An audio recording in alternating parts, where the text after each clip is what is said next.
is the scandal of the day, Governor Rick Perry, and citing the 10th Amendment of the United States Constitution as a threat that Texas will secede from the Union, or could possibly secede from the Union, if people continue to be displeased with the sovereign elected government in Washington.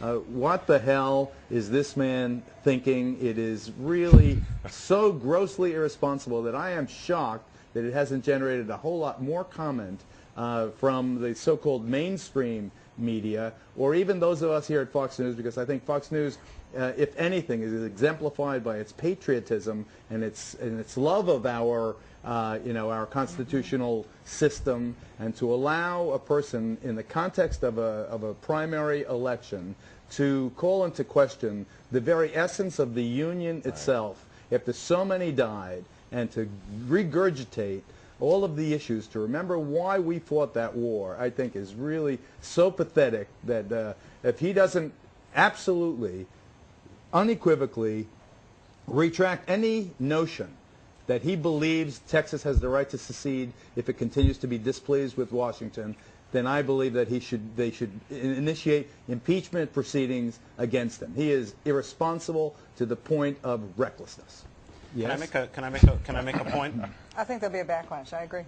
I think there should be a backlash. I'm not sure that he will apologize. I think Texas is unique in a couple of respects.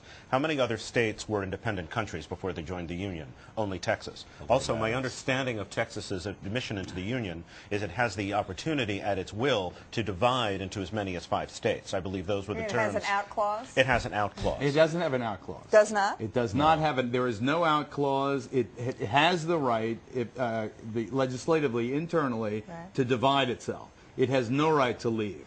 Oh, you mean it could become 5 separate states? It could become 5 separate states? It's so huge. Yeah, right. And particularly when it was admitted into the Union in 1845, right. Imagine the vastness of that territory. Oh, yeah. Right, the distance from Texarkana to El Paso is to the Mississippi it's what, 1,500 miles or it's a gigantic, or maybe even more than that. And the second point I wanted to make is it's like talking with KT. I feel like we have a wonderful and rational conversation, and I can look at elements of, as a Democrat, I can look at elements of Republican philosophy and say, okay, I can buy into that. The danger is the same danger that the left has. When you've got an extreme left or a radical left, one gets a little nervous that they're going to comport themselves in ways that are not to the national benefit. I fear the same thing about the far right. Now, I can't do anything about the far right, but in a way, what I think Rick Perry is doing by using a word like secede with all of the, everything that's loaded into that statement, is he is perhaps pandering is the word to a certain element, a certain, manner of thought.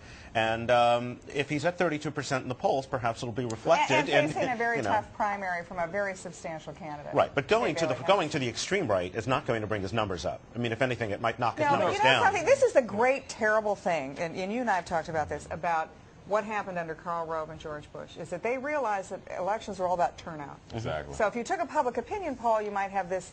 But what they thought they could do was take a minority of the voting public and whoop them up into a frenzy so they all went out and voted, as opposed to the normal 60% show up and vote. Right. And that they could then win because they got that minority whooped up. They got that 50.1%. And then they voted they got like 30%, whooped them up, and they voted at 90%, at 95%. So they end up winning. And you can win an election that way, but you can't govern that way because you walk into office where you already have a majority of the people against you. But isn't it, by the way, I love hearing you say whooped it up. Isn't that, I mean, to me, we're supposed to be, that's what I love about coming down here for the last decade, is I'm allowed to have a Democrat point of view. I'm allowed to express it. We're allowed to Why do you say a Democrat point of view and not a Democratic point of view? Well, I'm just saying I'm allowed to have a left point of view and sit on a panel. Usually, I'll tell you, for 2 straight months, there was not another person on the panel that felt like me, but my opinion was listened to. And here we have a situation where, that's what's great about this country. That's why the Tea Parties are okay. They're not a bad thing. People want to express their point of view. What's wrong with that? This is what's wrong with it. This is what's wrong with it. Rick Perry is what's wrong with it, because if you start throwing that crowd this notion And I tell you, I went home after Hannity last night. But I don't think this crowd were would 100-1 against me for what I said about Rick Perry. And I was reading this, and we do so have the right, and also misreading the agreements of Texas when it joined the Union. This is very dangerous, seditious stuff. This is treason. I know, but we're not talking about... There's a big leap between being disgruntled about government spending and suggesting that a sovereign state can lead the United States. No, I agree. I'm not. This is not an apples and apples comparison. Obviously, I believe that everybody has the right to give their opinion, but I believe that the opinion that somebody in that position is giving is not in the spirit of what we all do here, what we all buy into politically. This is not. It's ridiculous, and I hope that history will prove that everybody feels that way. I believe that the difference between George Bush and Rick Perry, two Texans, is that George Bush understood the whole notion that there is an inherent conservatism in people, that people want personal responsibility, they love the church or synagogue, family is still the essential unit in the country. Bush understood that we're more alike than we are different from each other. He was a kind of aw shucks kind of guy who said, come on. There was a reason that George W. Bush got 44% of the Latino vote in 2004.